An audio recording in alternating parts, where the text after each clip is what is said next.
దేవుని నామమునకు మహిమ కలుగును గాక. కూడిన నా ప్రియమైన సహోదరుని అందరికీ ప్రభు అయిన యేసు క్రీస్తు నామమున నా వందనాలు ఉదయకాలం మీకు అందరికీ తెలియజేస్తున్నాను. అందరూ బాగున్నారని విశ్వాసంతో దేవుని వాక్యం తీసుకుని మేము ముందుకు వస్తున్నాను. ఈరోజు మార్కు సువార్త 8వ అధ్యాయము 11వ వచనము నుండి కొన్ని వచనాలు మనం చదువుకుని ధ్యానం చేద్దాం. అంతటా పరిసయ్యులు వచ్చి ఆయనను శోధించుచు ఆకాశము నుండి ఒక సూచక క్రియను చూపుమని ఆయనను అడిగి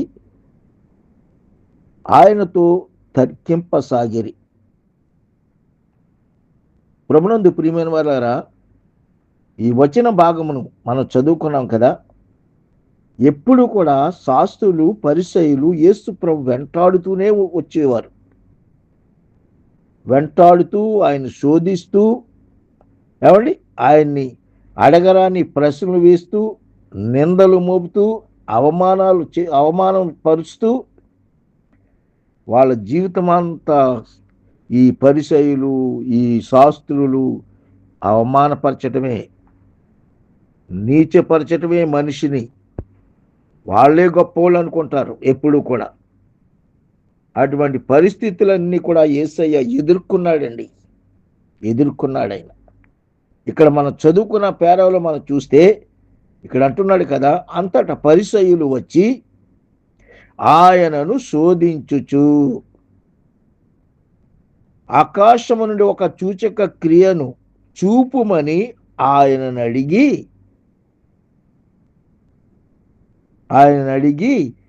ఆయనతో తర్కింపసాగిరి. తర్కాలు, వాదాలకు వెళ్ళొద్దని బైబిల్ చెప్తుంది. కానీ వీళ్ళు ఏం చేస్తున్నారు? వీళ్ళకి వాదాలు కావాలి, గొడవలు కావాలి. కొంతమందికి అయ్యే కావాలి, కొంతమందికి లోకములో ఉన్న వారికి కొంతమందికి అయ్యే కావాలి. గొడవలు కావాలి, పంచాయతీలు కావాలి. ఇవన్నీ అవసరమా? దేవుని భయము లేకపోతే, దేవుని వాక్యంకి లోబడకపోతే ఇలాంటి పంచాయతీలన్నీ కావాలని కోరుకుంటారు. వీళ్ళ సాతాను సంబంధులు, వీళ్ళ అపవాది సంబంధులు. అపవాది ఏం చేస్తాడు? శోధిస్తాడు. దేవుడైతే పరీక్షిస్తాడు. దేవునికి స్తోత్రం కలుగునుగాక. ఇక్కడ మనం చూచిన వచనం, చదువుకున్న భాగం మనం చూస్తూ ఉన్నాం. ఆయన ఆత్మయందు పెద్ద నిట్టూర్పు విడిచి, వీళ్ళు చేసే పనులను బట్టి ఆయన తన ఆత్మయందు ఏం చేస్తున్నాడట? నిట్టూర్పు విడుస్తున్నాడట. నిట్టూర్పు విడిచి, ఈ తరము వారు ఎందుకు సూచక క్రియ నడుగుచున్నారు అని క్వశ్చన్ మార్క్ వేస్తున్నాడు అక్కడ. ఈ తరము వారంట ఎందుకు సూచక క్రియ నడుగుతున్నారు? ఈ తరమునకు ఏ సూచక క్రియయు అనుగ్రహింపబడదని నిశ్చయముగా మీతో చెప్పుచున్నానని చెప్పి వారిని విడిచి మరలా దోణి ఎక్కి ఆ దరికి పోయెను. ఈ దరిని జరిగింది సంఘటన. ఆయన దోణి ఎక్కి వాళ్ళకి జవాబు ఇచ్చేసి ఆ దరికి వెళ్ళిపోయాడు. ఆ దరికి వెళ్ళిపోయిన తరువాత 14వ వచనం, వారు తినుటకు రొట్టెలు తెచ్చుటకు మరచిరి. వారు తినటానికి ఏం మర్చిపోయారట? రొట్టెలు తెచ్చుకోవడం మర్చిపోయారట. ఎవరో శిష్యులు. వీళ్ళ పనింతే, వీళ్ళ తిండే కావాలి వీళ్ళకి. యేసు ప్రభు బోధించండి అయ్యా, సువార్త చెప్పండి అయ్యా అని ఆయనకి ట్రైనింగ్ ఇచ్చి పంపుతుంటే ఆయన్ని చేసే పనులన్నీ గుర్తు చేసుకోకుండా మర్చిపోయి ఆయన చేసినప్పుడల్లా ఆశ్చర్యపోతూ ఉన్నారట. ఈయన ఎవరో లోకరక్షకుడైన దేవుని కుమారుడు, దేవుడైన ఆయన మనం మర్చిపోతే ఎలాగా? ఎన్ని అద్భుతాలు చేశాడు ఆయన వాళ్ళ జీవితాల్లో. ఈ కాలంలో అయితే మనకి ఆయన లేడు, కానీ వాళ్ళ కాలంలో ఉన్నప్పుడు అది ఎంత అద్భుతం. అది వాళ్ళు ఎంతగా ప్రభుని వెంబడించాలి. దాని అర్థం ఏంటంటే ఆయన మనతో ఉన్నా లేకపోయినా కొంతమంది ఆయన చేసిన కార్యాలు మర్చిపోతున్నారు. ఇప్పుడు కూడా అంతే, మర్చిపోతున్నారు. ఆయన ఏంటో మర్చిపోతున్నారు. అమ్ములైపోతున్నారు, విశ్వాసాన్ని అమ్మేసుకుంటున్నారు, వాళ్ళ విశ్వాసాన్ని, వాళ్ళ భక్తిని. సాతానికి లొంగిపోతూ ఉన్నారు. ప్రభునందు ప్రియమైన వారులారా, మనం ఆ విధంగా ఉండకూడదని ఈ లెసన్స్ మనకి దేవుడు సిద్ధపరిచి పెట్టాడు. అర్థమైందండి? అందుకే మన ఈ వాక్యం బాగా చదువుకుని వాక్యానుసారిగా మనం నడవాలి. ఏ వ్యక్తి చెప్పింది వినకుండా బైబిల్ చెప్పిన మాట ప్రకారంగా నడుచుకుంటే మన జీవితము ధన్యమవుతుంది, ధన్యమవుతుంది. లేకపోతే అల్లరి పాలవుతాం. గుర్తుపెట్టుకోండి. ఈ పేరాలో మనం చదువుకున్న భాగం మనం చూస్తున్నాం. వారు తినుటకు రొట్టెలు తెచ్చుటకు మరచిరి. దోణిలో వారి యొద్ద ఒక్క రొట్టె తప్ప మరేమీ లేకపోయింది. ఒక్క రొట్టె తప్ప దోణిలో ఏమీ లేకపోయిందంట. ఆయన చూచుకొనిడి పరిసయ్యులు పులిసిన పిండిని గూర్చియు హేరోదు పులిసిన పిండిని గూర్చియు జాగ్రత్త పడుడని వారిని హెచ్చరింపగా. పరిసయ్యులు ఉన్నారే, హేరోదు ఉన్నాడే, వారు పులిసినటువంటి పిండిని గూర్చి జాగ్రత్త పడిన వాళ్ళు, పులిసిన వారు, వాళ్ళు ఉపయోగపడినటువంటి వారు, వాళ్ళు బయటకు పాడవేయబడినటువంటి వారు. వాళ్ళు దేవుని మాటలు అవసరం లేదు ఈ హేరోదుకి, ఈ పరిసయ్యులకి. పులిసిన పిండి మనం తింటామా? పడవేస్తాము. అలాంటి వ్యక్తులు ఈ వ్యక్తులు. జాగ్రత్త సుమా అని ప్రభువారు హెచ్చరించారు వాళ్ళని. వారు తమ యొద్ద రొట్టెలు లేవేయని తమలో తాము ఆలోచించుకొనిరి. యేసు అది ఎరిగి, మన యొద్ద రొట్టెలు లేవేయని మీరెందుకు ఆలోచించుకొనిచున్నారు? క్వశ్చన్ మార్క్ వేశాడు వాళ్ళకి. రొట్టెలు లేవని ఎందుకు ఆలోచిస్తున్నారయ్యా మీరు?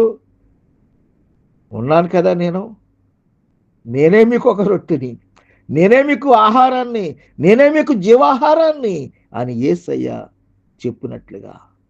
ఎందుకయ్యా, ఎందుకు మీరు వరి పడతారు? ఎందుకు చింతిస్తారు? మీరు లేవని మీరెందుకు ఆలోచించుకొనిచున్నారు? మీరెంకనూ గ్రహింపలేదా?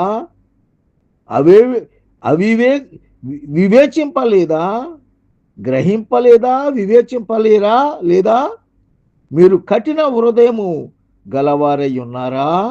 అబ్బబ్బబ్బబ్బ, గ్రహింపలేదా? Question mark. వివేచింపలేదా? మీ హృదయములు కఠినము గలవై ఉన్నాయా? మీరు కన్నులు నుండి చూడరా? చెవులుండి వినరా? అంత అద్భుతమైన మాటలు చెప్పాడండి. జ్ఞాపకము చేసుకొనరా నేను చేసింది? మీ కళ్ళతో చూశారు కదా, మీ చెవులతో విన్నారు కదా నేనేమేమి అద్భుతాలు, ఆశ్చర్య కార్యాలు చేస్తానో. ఇంకా ఎంతకాలం అయ్యా నేను మీతో ఉంటాను? ఇంకా ఎంతకాలం మీకు నేర్పాలయ్యా?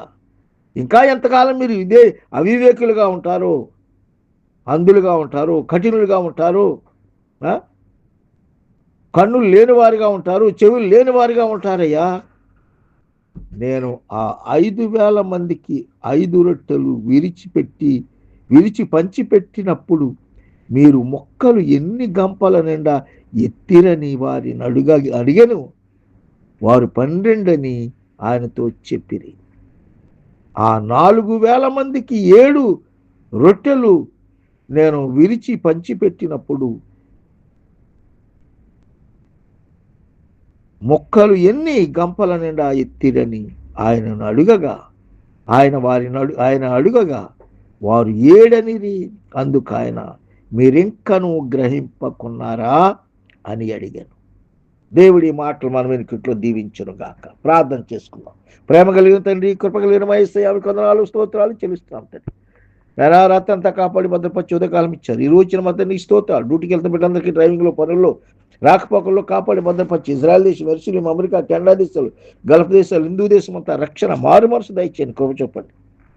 కాపుదలు ఇచ్చి నడిపించి మన మహిమ పొంది, మన ఘనత పొంది మనం అడుగుతున్నాం. సహాయించండి ప్రభానికి వందనాలు తండ్రి. సంతానం లేని వారి సంతానం, గృహాలు లేని గృహాలు, ఉద్యోగాలు లేని వారికి ఉద్యోగాలు దయచేయండి. హాస్పిటల్లో రోగులు ముట్టి స్వస్థపరచండి.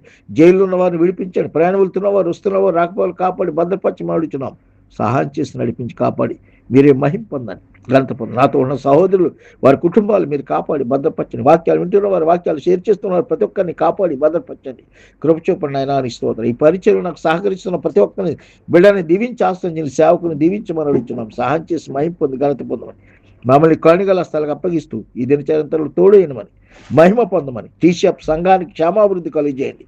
గల్ఫ్ దేశాలని దేశపు రాజులందరికీ, దేశంలో ఉన్న ప్రజలందరికీ రక్షణ విమోచన దయచేసి మీరు మహిమ పొంది ఘనత పొందమని మమ్మల్ని కరుణగల స్థలాలకు అప్పగించుకుంటూ యేసయ్య నామములో అడిగి వేడుకొంచున్న మా పరమ తండ్రి, ఆమేన్. తండ్రి అయిన దేవుని ప్రేమ, కుమారుడైన యేసుక్రీస్తు వారి కృప, పరిశుద్ధాత్మ కార్యాన్ని సహవాసం, కాపుదల, భద్రత మనందరికీ తోడైండి నడిపించును గాక.